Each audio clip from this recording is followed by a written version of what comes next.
नमस्कार आप सभी को। अगर हम कोई दीपक जलाते हैं या दिया जलाते हैं तो उसका जो लौ है वो हवा अगर चल रही हो तो काँप सकती है, लेकिन बिना हवा के उसकी लौ एक तरफ झुक जाए या वो काँपने लगे तो ये साधारण बात तो नहीं है। अगर ऐसी कभी भी परिस्थिति हो तो समझ जाइए कि ब्रह्मांड जो है वो कोई संकेत दे रहा है।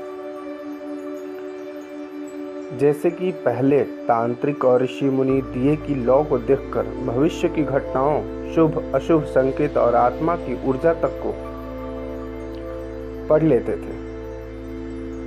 आज भी ऐसे कई सारी साधनाएं हैं जो दीपक से जुड़ा हुआ है। तो आज उसी में से मैं एक साधना, एक तरीका आपको बताऊंगा जिसे अग्निदीप साधना या दीप ज्योतिष रहस्य कहते हैं। दीपक की लौ का आखिर रहस्य क्या है इस साधना में? दीपक की लौ सिर्फ जो है वो रोशनी नहीं है, एक सूक्ष्म ऊर्जा का केंद्र होता है जिसे अग्नि तंत्र का हिस्सा माना जाता है। जब आप ध्यान या पूजा करते हैं तब लौ ब्रह्मांड से एक संकेत कहना देती है। लौ ब्रह्मांडीय ऊर्जा का उत्तर देती है। साफ तौर पर कहते हैं लौ का झुकना या कांपना जैसे कि क्या बताता है? जैसे कि अगर कोई दिया हमने जलाया और लौ की स्थिति सीधी और शांत है तो इसका अर्थ है कि वातावरण शुद्ध है, ऊर्जा स्थिर और सकारात्मक है। लेकिन दिए की लौ बार बार कांप रही है, इसका मतलब है कोई आत्मिक या मानसिक बाधा जो है वहाँ पे मौजूद है। लेकिन अगर कोई दिए की लौ बगैर हवा के झुक जाए या कपकपी करे, मतलब आसपास कोई सूक्ष्म शक्ति क्या है मौजूद है। लौ अचानक बुझ जाए बिना हवा का, उसका मतलब है कि नकारात्मक शक्ति चेतावनी देना चाहती है। अगर दिए की लौ के ऊपर नीली रोशनी दिखाई दे, इसका संकेत होता है कि देवी शक्ति की उपस्थिति है, कोई भगवान की शक्ति, कोई अच्छी ऊर्जा वहाँ पे उपस्थित है, लेकिन तिरछी होकर टिकी रहे। इसका मतलब है कि जिस दिशा में वो झुकी हुई है उस दिशा में किसी तरह का ऊर्जा का प्रवाह हो रहा है। अब मैं बताऊंगा कि दीपक के माध्यम से हम लोग अच्छी बुरी या भूत प्रेत या तंत्र की संकेत कैसे देखते हैं। तो दीपक का जो निरीक्षण है वो सुबह 4 से 6 के बीच में या रात्रि के 12 बजे के बाद किया जाता है। और स्थिति कैसा होना चाहिए? बिना शोरगुल, एकांत में बैठकर सिर्फ लौ को 5 से 7 मिनट देखना ही है आपको।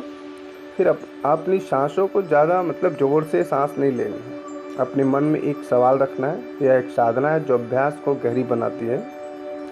तो अब मैं बताऊंगा कि दीप ज्योतिष से भविष्य कैसे देखते हैं। अपनी ऊर्जा के आधार पर लौ कैसे प्रतिक्रिया देती है उसे समझना है। हर बार जब आप कोई बड़ा निर्णय लें, जैसे कि लौ से संकेत लें, इसे डीप संकेत विद्या कहते हैं, जो कुछ वर्षों के अभ्यास में सिद्ध होती है। वो तुरंत से नहीं होता। जैसे कि आप इसे सिद्ध करना चाहते हो, साधक अपनी हर पूजा में लौ को सबसे पहले ध्यान से देखते हैं। वैसे आपको इसे देखने की रेगुलर प्रैक्टिस करनी है 5 से 7 मिनट। तंत्र साधना में दीपक का महत्व क्या है? जैसे कि भैरव साधना, काली उपासना और शिव ध्यान में अग्नि बहुत पवित्र मानी जाती है। दीपक की लौ के जरिए मंत्र शक्ति से ब्रह्मांड में भेजा जाता है। कुछ विशेष मंत्रों में लौ की गति से सिद्धि का पता चलता है। दिए की लौ से बचाव भी संभव है, जैसे नज़र दोष या तांत्रिक बाधा को पहचानने का सबसे सरल तरीका यही है। हर मंगलवार शनिवार दीपक के सामने बैठकर हनुमान चालीसा या काली चालीसा पढ़ें। लौ की हर गतिविधि को देखें और ओम दीपाय नमः का 11 बार जाप करें। जैसे कि मैंने बताया कि कैसे देखना है। लौ की स्थिति मैंने पहले बताई है कि जब लौ शांत हो, वातावरण शुद्ध, ऊर्जा स्थिर और सकारात्मक होता है। अगर किसी व्यक्ति पे नज़र दोष है तो वो लौ कांपेगा और उस व्यक्ति की ओर झुकेगा, अगर उस पर नज़र दोष है तो। बाकी मैंने बताया कि लौ अचानक बुझ जाए या लौ ऊपर नीली हो जाए, लौ तिरछी होकर टिके, बगैर हवा के झुक जाए, तो उसका साइन क्या होता है। तो इस तरह से आप पता कर सकते हैं।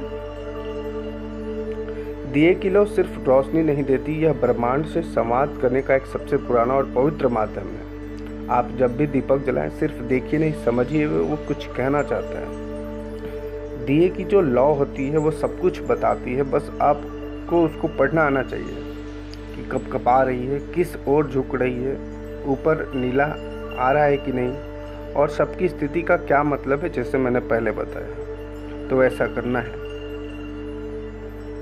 अब बात आती है कि अगर हवा से हो तो नॉर्मल है, तो ऐसे जगह पे करना है ये प्रयोग जहाँ पे हवा ना हो। इस रहस्य को जानने वाले बहुत कम हैं। अगर आपको ये ज्ञान उपयोगी लगा हो तो वीडियो को शेयर और सब्सक्राइब ज़रूर करें। जय माता दी, जय शिव।